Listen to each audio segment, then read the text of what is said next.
All right, good afternoon, good morning. First, I'd like to thank everybody for coming. I appreciate the press making their way. I know it's sometimes a challenge to get from Syracuse to Oswego when there's so much news going on, but I think this is important and appreciate them making the trip here. I'd like to start first by introducing myself. I'm Oswego Mayor Billy Barlow. I'd like to start, Wayne, if you'd like to start, we'll go around and introduce your name and title. SUNY Oswego, Chief Communication Officer, Wayne Westervelt, thank you.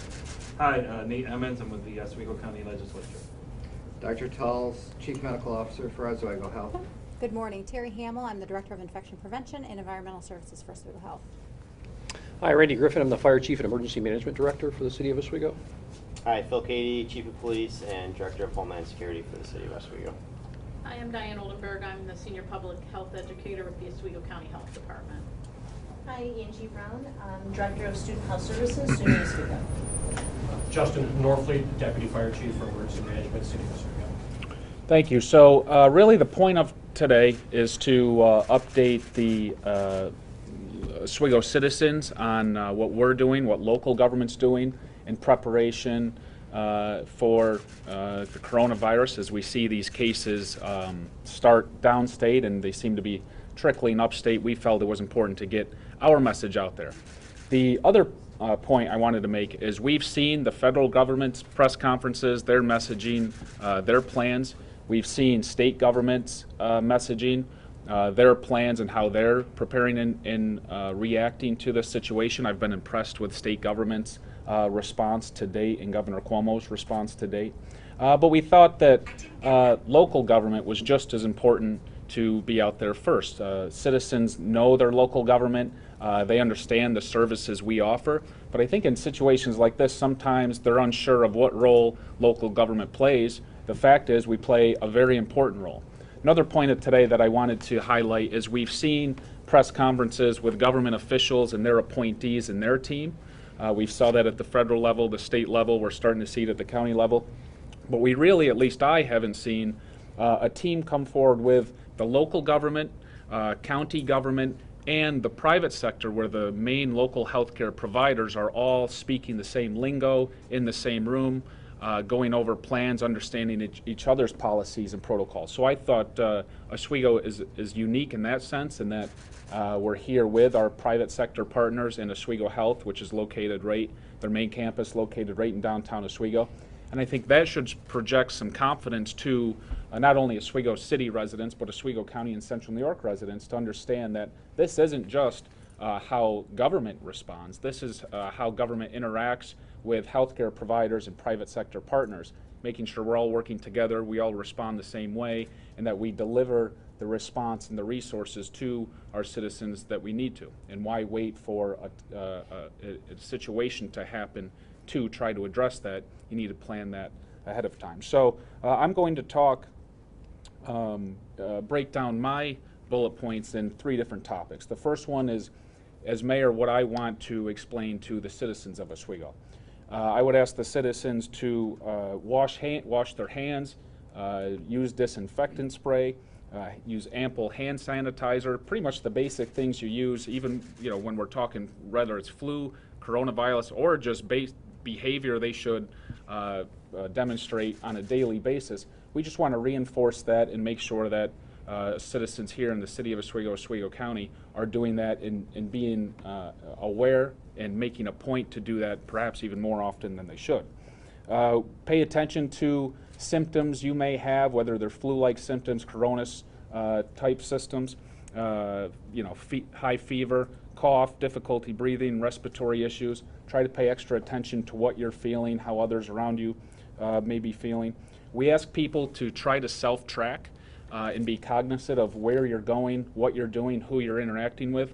One point I want to make here, there's a lot of focus on larger municipalities, places like New York City, bigger counties where there is a large population. But I'd like to have people think about it in reverse for a moment. Oswego is a smaller community, 18,000 people. However, we have few major employers. So in our community, we have major employers like Exelon, Oswego Health, SUNY Oswego, Novellus. we all go to the same places, the same movie theater. We go to the same bowling alley. We have one school district, so we're all in the same high school. We're in the same middle school. We have a few different elementary schools. Our children play hockey together. They all play sports together. We interact closely as a community after hours.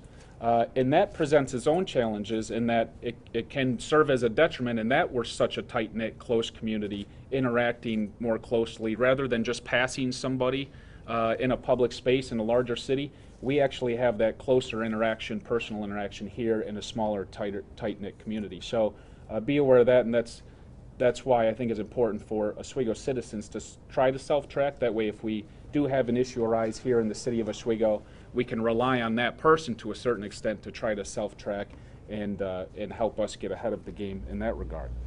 And stay home if you're sick. Don't try to be tough and power through. In times like this, we ask that you try to just stay home and understand what's going on with your body and understand your symptoms and handle it, try to be proactive in that way. The other point I want to make is how, just like citizens, businesses and employers can be proactive. And what I mean by that is, first and foremost, I think continuity planning, right? I think employers should be thinking about how they will operate if some key personnel have to be out for an extended period of time. I'll use an example, something we've thought about in city government. Let's say the billing office, which is right now an office of 6 in the city, is known as the city chamberlain's office.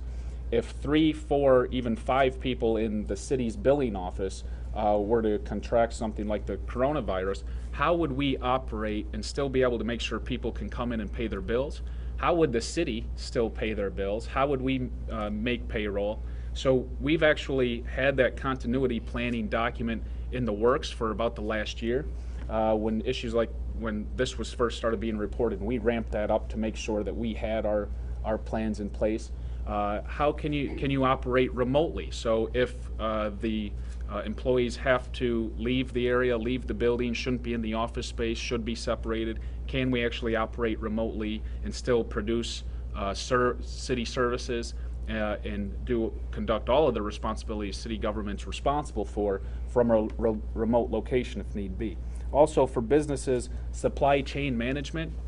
Think about the supplies when you're running your business, your day-to-day operations, whatever business it may be in. Supply chain management. We think that there will be shortages, if there aren't already, of certain materials, equipment, supplies. So how can your business look ahead and say, hey, this may be something that there could be a shortage in the future. How can we substitute that and operate using something different so that we can still conduct our business, stay open, and we don't have issues and challenges as they occur, and we try to be a bit proactive in that regard.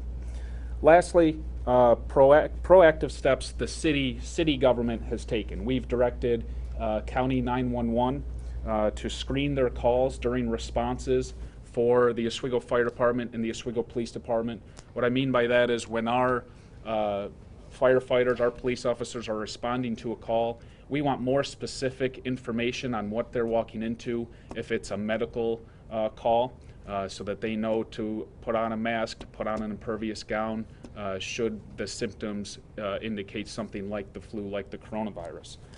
We stocked extra supplies here at the Oswego Fire Department and Police Department with impervious gowns and the N100 face masks so that we're prepared should we get situations here in the city of Oswego. We've coordinated and I'd like to applaud Oswego Health and the Oswego County Department of Health for working so closely, not only recently talking about coronavirus, but all year round, every year. We've worked together on major events, on issues like this in the past, and they've been great partners. So we've specifically coordinated and reviewed response plans and quarantine protocols with our partners here at Oswego Health, located here in downtown Oswego. At City Hall, yesterday I made sure that every workstation in City Hall has Lysol disinfectant sprays. I've issued a memo instructing city employees that every time they get up off of their desk, I don't care how frequent it is, make sure you're washing your hands, hand sanitizer, wash down your workstations. We make sure every workstation now in city government has Lysol and Purell and hand sanitizer right there. Lastly, yesterday I amended the sick leave policy for the city of Oswego employees. My directive states that we will not charge employees any sick time whatsoever.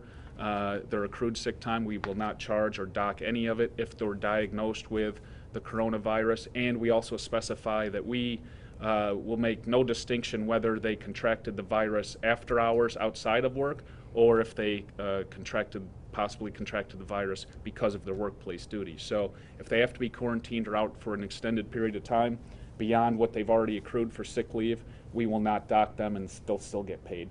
We don't want people taking chances. The last thing they should be worried about if something like this happens is how quickly they can get back to work. We want to actually reverse that mentality and take their time, and they shouldn't have the financial stress while they're trying to take care of themselves and protect their family. So I think that's the right thing to do, and I'm happy to do that for our employees.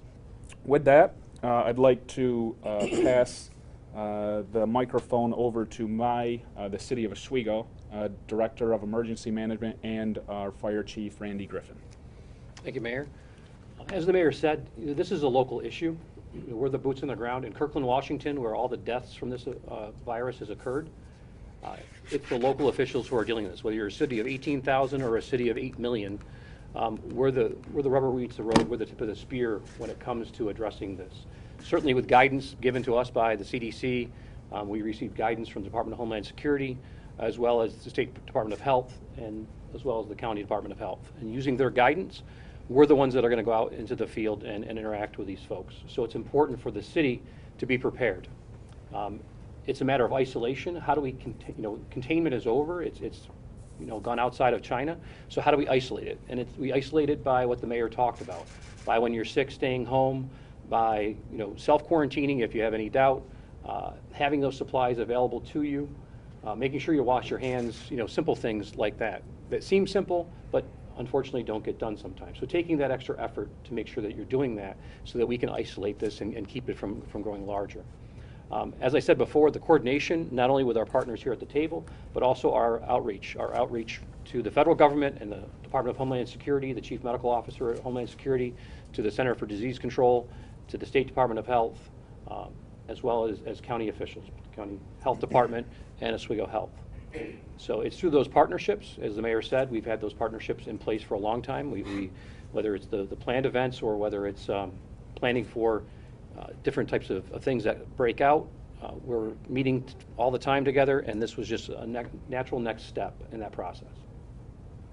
Thank you. Next, I'd like to ask Senior Public Health Educator Diane Oldenburg from the Oswego County Health Department for some comments. Thank you, Mr. Mayor. Can we just, I'm guessing that people are going to want to, do you guys want these mics moved? Well, are you generous enough to? So we're all here at the same place. There you go. Thanks. Thank you, Mr. Mayor. I just wanted to touch a little bit about on some of the activities that the Oswego County Health Department is engaging in right now, and I think it's important to know that our team at the Health Department has been meeting since January, looking at this and following the COVID-19 changes since then. We're in weekly discussions with the State Health Department. We're in weekly discussions with our partners, and I think to build upon what the mayor and chief said is these are all familiar partners for us. Again, whether it's responding to public health emergencies or threats, or those planned, fun summertime or fall events that we're together at the table, reviewing plans, exercising plans. So when something like this is on the horizon, we know who to call, and we're familiar with working with each other. So some of the things that we've been doing, again, is being in constant contact with our partners at the hospitals, local healthcare providers, SUNY Oswego. Again, trying to push out the guidance. Again, the State Health Department, I think, is really good about getting guidance out to folks at the local level. We kind of probably drive them crazy by resending things just to make sure that it's at the forefront. With our local providers as well. We're fielding phone calls constantly. We're putting together weekly updates to send out to our partners, so they're updated on, providers are busy seeing all patients. So to, again, try to keep them updated on some of the changes, I think that's important to do that. Again, public health education, we've updated our county website at health.oswegocounty.com and tried to keep the latest information and guidance on COVID-19 available on that site. Again, you know, when this potentially takes hold in a community at pandemic levels, you're looking at 40 to 70% of maybe your population being impacted at some level. So the health department would be the lead agency in kind of identifying and doing those case investigations, working with our partners to take care of that. But again, I think just to again reinforce those things that we can do now when there is not a vaccine, there is not antivirals. Washing your hands, it's those simple messages your mom told you, right, growing up. Wash your hands, cover your coughs and sneezes, wash your hands again, keep your hands away from your face, stay home when you're sick, keep your kids home from school when they're sick, stay away from sick people. So all those things are things that we can do to prevent lots of respiratory types of illnesses. So I think those messages continue to be important. And again, you know, we are working closely with our partners and keeping everybody up to date. And I think that's our highlights for right now. Great. I'm going to pass those mics down. Next, we'll hear from Director of Infection Prevention and Environmental Services for Oswego Health, Terry Hamlin. Thank you, Mr. Mayor. One of the things we... Okay. One more. You can leave that, Diane, you can leave that one there. You can leave that one there.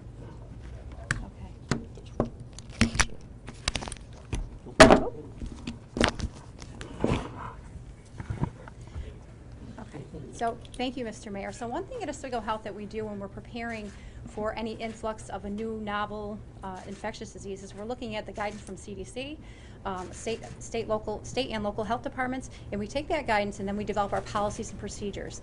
And we look at how is it transmitted, what is our isolation practices going to be, what's our supply that we have for PPE, how are we going to get this patient through our hospital from the front door to the time that they're discharged. We have a plan. Right, we're going to be masking them upon entry to our facility. EMS also has a plan when they arrive at our facility. So if you are sick enough where you have to come to the hospital, there's important things that you'll need to know is you may call ahead and notify the hospital that you're coming. If you have to go to your doctor's office, call ahead so they know that you're coming. And you're going to want to put a mask on. Masks are for sick people to prevent the sickness from getting out or when they're coughing and things like that. So making sure that we do that. So we're in constant contact with the health department, and they really are kind of the hub between the state and our facility. So we have all those policies in place. We look at our what we have on hand and our stockpile of things that we have for our PPE to keep our facility safe. That includes our visitors that are there and our other patients that are there and our staff are there. So everybody is safe when they come into the hospital and we can do business as usual. The other thing is when you talked about prevention efforts. So when I talk about infection prevention, and I always say, and infection preventionists always say, infection prevention is my job, but it's everybody's responsibility.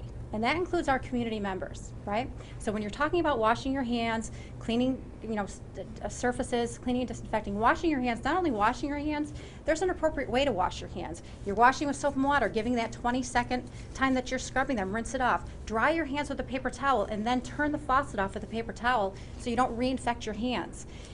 When you're cleaning your workstations and shared workstations, especially your cell phones, objects that are in high contact with people, you're looking at your disinfections, not just wiping them down and cleaning them. Look at the label on that disinfection bottle. What's the contact time to say it kills what it says it has to kill? This kills 99.9% of viruses. Okay, what's the contact time? That means wet time, contact time, how long that surface has to stay wet to kill what it says it has to kill. So you don't just put it on and wipe it off. It has to have either, whether it's 30 seconds, 1 minute, 2 minutes, you leave that surface wet. Drilling it in is not going to help. It's that wet contact time and drying on the surface that's important to make sure you're killing those things that it says to kill. And if we do all these prevention efforts, it's going to be dependent on our community members on how we are doing our daily living and activities, washing our hands, doing all these right things to prevent the spread across our community. And that's of most important, I think, is preventing that spread. And all the things that they talked about today, I think, is important. And it's up to us really how it's going to go across our community. I think in preparedness, we're ready. We have constant communications going on between the health department, local government, EMS, the college, all of our partners, and we're on board, and I feel that we're prepared. But again, it's getting that education out to the community to make sure that they are part of the partnership as well in doing what they need to do to prevent the spread across our community. So I think that that's what's most important too. Thank you. Great. One last point as far as Oswego is concerned is we are a SUNY community. Have SUNY Oswego right here in the city of Oswego. I've been impressed, and I'd like to applaud the administration out of SUNY, President Stanley, for their proactive measures. We have a lot of our SUNY community, our students from downstate, so we were concerned as we see these cases begin to take upstate. I'd like to introduce Wayne Westervelt. He's the Chief Communications Officer for SUNY Oswego. He can talk more specifically about the proactive measures SUNY's taken. Great. Thank you, Mayor. You guys want to transfer that on?